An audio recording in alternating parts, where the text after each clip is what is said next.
What's up, y'all? So, this is the final series of The Art of Forgiveness.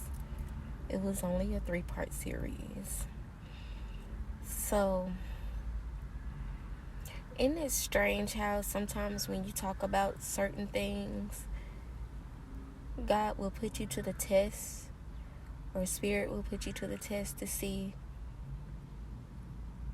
you talking forgiveness. Let's see what you really learned when it comes to forgiving someone. And I got confirmation earlier today about forgiveness and how it really operates when you forgive somebody.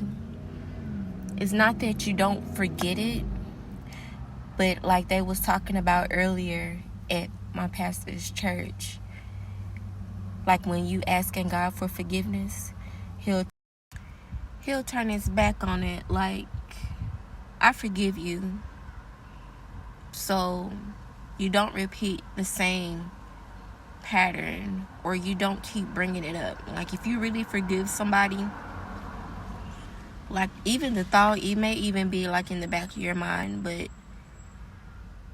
you still treat them as you would like they never did it before. And yes, it's hard because it's still in the back of your mind, but like I was saying in my earlier videos, forgiving is a process. Letting go is a process. So it may be hard, especially depending on what that person did, to where you would have to forgive them. You still treat them like they haven't done whatever line that person may cross. You can either forgive them and treat them as though they didn't do that to you, even though in the back of your mind they did.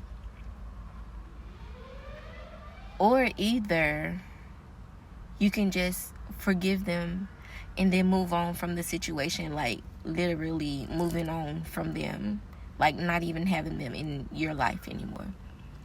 So those are like the major 2 ways of forgiving somebody. I know for me personally,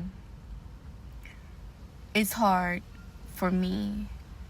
Like if somebody crossed that line with me, I'm the type of person, I'll just have to extract you from out my life. Depending on what you've done, like I would just have to extract you out. Like I can't, because in my heart, you've did everything you thought possibly right in your mind, right? But in somebody else's mind, they may see something totally different in the reason why they did what they did. But you would have never done them like how they did you. So it's like you can either. So yeah, that's just how it goes. Like you treat them the same, like nothing changes. You'll still love them. You'll still do for them because you care, you love them. And you can still care and love them, and they don't even have to be like a part of your life. But just saying, like, in order to really forgive, you forgive and move on.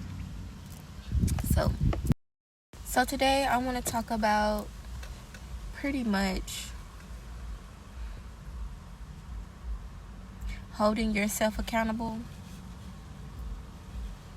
reminding yourself of what you came to do, whatever that is in your life. It's funny how you can pray for something. You can pray to God for something, whoever you pray to, and that door gets open. And sometimes you're not the person that's opening up your own door in that sense, because God is like just presenting it to you. Sometimes He uses other people to open up that door for you, because that's what you prayed for. And that would be the time where you can just walk through it. Now, like, how would you know what action you should take or what road you should take to get to where you're trying to be, or to get to where God would have you to be according to his will, because everything has to be aligned. What I've realized within my journey of walking with God and walking in my spirituality is sometimes we can think that we know which way we're going, but if we don't consult with God, if we don't consult within God, within ourselves, within our spirit, sometimes we can end up taking a wrong path or following our emotions. Sometimes we can end up in a place where we don't want to be, that's not really fulfilling, but we're just going through the motions because whatever reason what might be involved. And I'm gonna give a short example.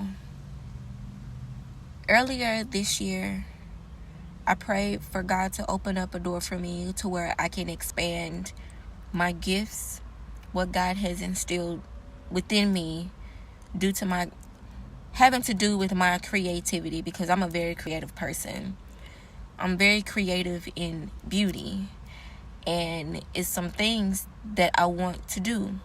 So I asked God to put me in position to help me expand what I already know how to do.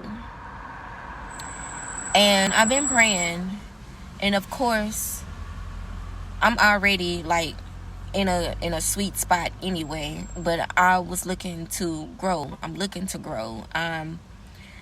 When you're asking God to extend or increase your territory, it would cause you to be uncomfortable, and that uncomfortability comes with growth.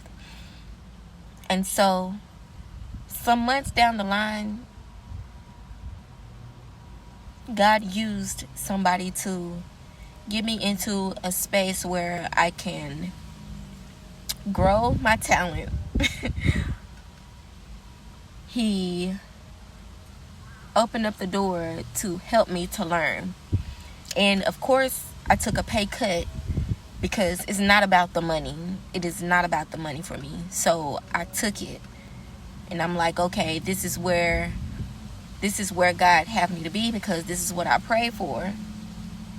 And when that happens, you can't really depend on man. You can't, not even like friends in a sense. Like you can't, because it's all for God's glory at the end of the day. And so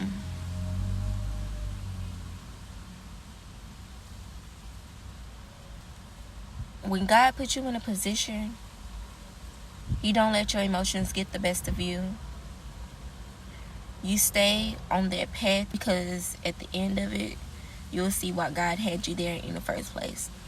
And with that being said, in the middle of all that, He'll show you who you are. God will continue to show you who He is. God will show you who your friends are. God will show you the people who are in your circle, in your energy. He'll reveal to you who those people are, and He will have you to move accordingly based off everything that He's shown you.